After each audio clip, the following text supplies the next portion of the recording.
What's good, y'all? We are in Vegas. It is the second round of the NBA Cup, the semifinals. As you guys know, I have done my predictions for the first round. Now we're going to be doing my predictions for the second round. Of course, I'll predict the finals as well, but we're focusing on this semifinals round right now. And so far, I am 3 for 4, which is pretty solid if you ask me. Of course, in this second round, we have the Milwaukee Bucks going up against the Atlanta Hawks, and then out west, we have OKC Thunder going up against the Houston Rockets. I'll start off out east with the Milwaukee versus Atlanta. Of course, the Milwaukee Bucks beat the Orlando Magic in the first round, and then the Atlanta Hawks beat my New York Knicks, unfortunately. That was the one I got wrong. I was riding with my Knicks. I thought we could pull it out, but Trae Young had other plans, unfortunately. But yeah, the Bucks had a very close and scrappy game with the Orlando Magic, who were missing a few of their top guys, but they always play super competitive. It was a great game from Giannis. Dame had a good game as well. Bobby Portis had a little bit of his own run in there. Chris Middleton, he looked great as a playmaker. They were able to pull that one out from Orlando, and like I mentioned, the Atlanta Hawks did have a very impressive second half to beat my New York Knicks. Specifically in that third quarter, man, Trae Young just took over the game, and after that, it was pretty much clips. Shout out to Jalen Johnson and DeAndre Hunter too for both having some really good games there. But yeah, it was a very impressive win for Atlanta, and now we have these two teams facing off against each other. And I'm not gonna lie, I think this game is pretty much a toss-up. I could see it going either way, but I do think I'm slightly leaning more towards the Atlanta Hawks. Just because when I look at the Milwaukee Bucks, a lot of their offense, not even a lot, I feel like that's underselling it, a huge majority of their offense comes from their top two guys of Giannis Antetokounmpo and Damian Lillard. Obviously, that makes sense. Both of those guys are super, super talented. Giannis has been playing MVP basketball all season. Damian Lillard has been playing very solid as well. But there is one thing that definitely concerns me a little bit in this matchup, and that is the fact that Damian Lillard will be guarded by Dyson Daniels, who has been one of the best, if not the absolute best perimeter defender in the entire NBA this season. He still leads the league in steals. He still leads the league in deflections. We just saw last game versus the New York Knicks. He had Jalen Brunson in hell. He was making it super, super difficult, and we all know how crafty Jalen Brunson is as a scorer with his dribble moves, his head fakes, pump fakes, step throughs, all that. Dyson Daniels was super disciplined all night. He has great length, being 6'8", long wingspan as well, just super active hands. And I just feel like he's going to be making it very difficult for Damian Lillard to get his shot off, to get the offense going, because he has been their main playmaker throughout the season as well. And like I said, when you rely so heavily on your top guys, if one of those guys is going to be struggling, I mean, it could be hard to put up some points. And of course, like I said, Giannis is Giannis. I feel like you could put whoever and whatever guarding him, and it won't really matter. He's still going to be producing and putting up his numbers. But for what it's worth, Atlanta, I think, has good size and good length to match up with him. Jalen Johnson is who I would assume is going to be guarding him for majority of the game. He's got the size, the strength a little bit. And then also beyond that, they have other guys with length like Zachary Ricochet or DeAndre Hunter. Both of those guys are definitely too small to guard Giannis. Jalen Johnson, to be honest, is probably a little bit too small to guard Giannis. But like I said, they at least have some type of bodies to throw at him. And then when you look offensively for the Atlanta Hawks, I mean, I just feel like they have a lot more options to get their scoring from. Of course, you have Trae Young, who scoring-wise hasn't been the most efficient guy in the world this season, but playmaking-wise, he's able to get everyone else involved. And then even like we saw in this last game versus the New York Knicks, he seems like he just steps up in these high-intensity environments, whether it's the playoffs or in these in-season tournament games. I do expect Trae Young to have a little chip on his shoulder and be ready to score. And then, of course, they also have Jalen Johnson, who has been an absolute menace at the rim this season, whether it's in transition, creating for himself, off a cut where Trae sets him up, a lob even too. He gets just to the rim. No matter how it is, he gets there. He will finish through you. Playmaking, too, has looked great this season. DeAndre Hunter off their bench has been a super big explosion for them. I think last game they were talking about how he has now 6 straight games of 18 plus off the bench.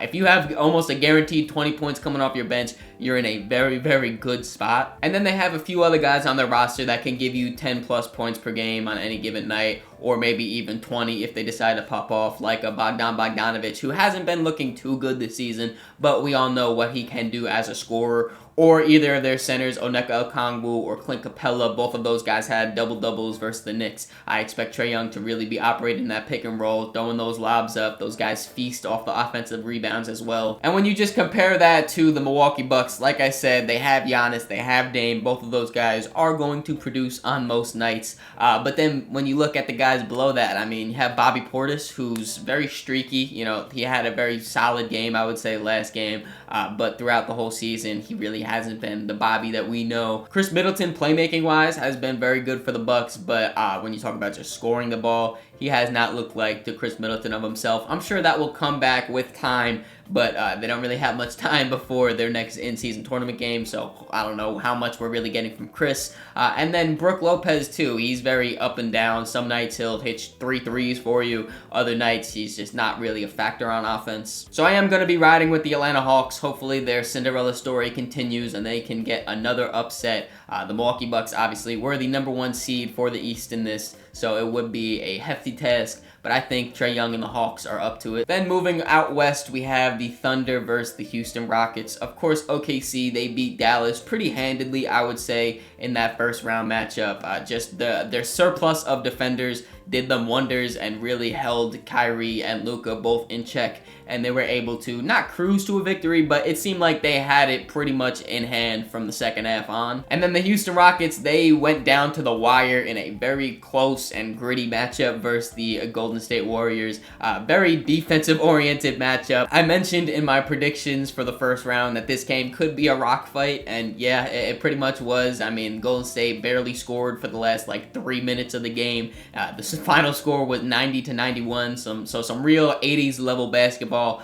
Great defensive performance in both of these teams, though. Shout out to Alfie, too. He had a pretty good game. But when you look at both of these teams match up against each other, to be honest, these are two of my favorite Western Conference teams. I really would want the Houston Rockets to win, but I don't really know if they have a chance versus OKC. To be fair, they are 1-1 so far on the season when they match up against each other. The first win was a pretty big win by OKC. The second one was much closer. It was a Houston Rockets win. They were able to pull that one out behind a almost 40-point game by Freddie. But when I look at these two teams, I mean, they are pretty similar in some ways, but I just feel like OKC is almost like a pack-a-punch version of the Houston Rockets. I don't know if you guys played Call of Duty Zombies, but pack-a-punch is basically what I mean by that is OKC is like an upgraded version of the Houston Rockets. Both these teams are super young, very well coached and disciplined, and then they really hang their hats on the defensive end. Their rosters are just littered with lengthy, athletic defenders that are super versatile. If you go down the list for OKC, you have guys like Lou Dort, Alex Caruso, Shea, J-Dub, Cason Wallace, Aaron Wiggins. Then for Houston, you have guys like Tari Eason, Amen Thompson, Dylan Brooks, Jabari Smith Jr. I think is pretty underrated as a defender. He's more of a bigger guy.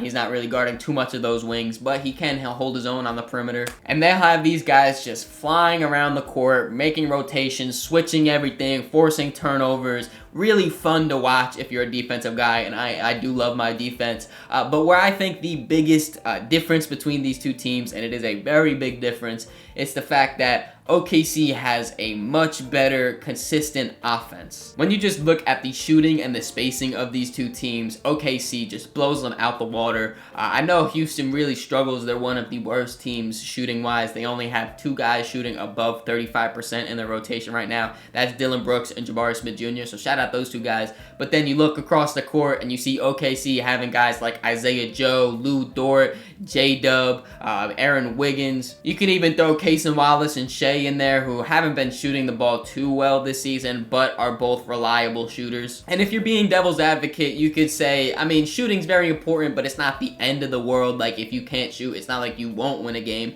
Which, yeah, it's a fair point. Houston, like I said, they are one of the worst shooting teams in the NBA, but they still are the #2 seed in the NBA. You know, they get that from rebounding, forcing those turnovers, getting in the fast break, all of those things. And they can do that to help generate some offense. But I've kind of been burying the lead here.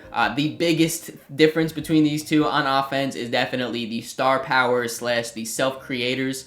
Again, when you look at OKC, they have guys like Shea and J-Dub, 2 super consistent scorers. Every night you can damn near book it. Shea is going to score anywhere from 27 to 35 points almost a guarantee. And then J-Dub too, he's been very good this season, especially since Chet's out. He's shouldering a bigger load on offense, and he's been living up to it on almost every single night. And I don't want to seem like I'm just really talking down on Houston, because I do like them a lot. They're one of my favorite teams to watch this season, and they have been very fun. But again, you just compare Shea and J-Dub to their self-creators of Jalen Green and Freddie. They've both been two of the most inefficient guards so far this season. Even Alperen Şengün, if you want to throw him out there, he's not a perimeter guy, but he could definitely create his own offense in the paint and everything. They just do not compare to Shea and J-Dub. I do think that this has potential to be a very, very good game, and I'm super excited to watch it. I definitely am more excited for this Western Conference game than the Eastern Conference game. But at the same time, I could also see OKC just blowing this one open in the beginning of the game and just not looking back. So I do have OKC moving on to the finals, and if both of my corrections are correct, they would then go off and verse the Atlanta Hawks. So it would be the battle of Vic Krejci. Shout out to him. What do you guys think, though? Let me know in the comments below who you think will win each matchup and why. Hope you guys enjoyed this video. If you did, make sure you leave it a like. Subscribe so you don't miss the next one. In the description, there's links to all my social medias, so make sure you follow me on all those to keep up to date with me. Catch y'all.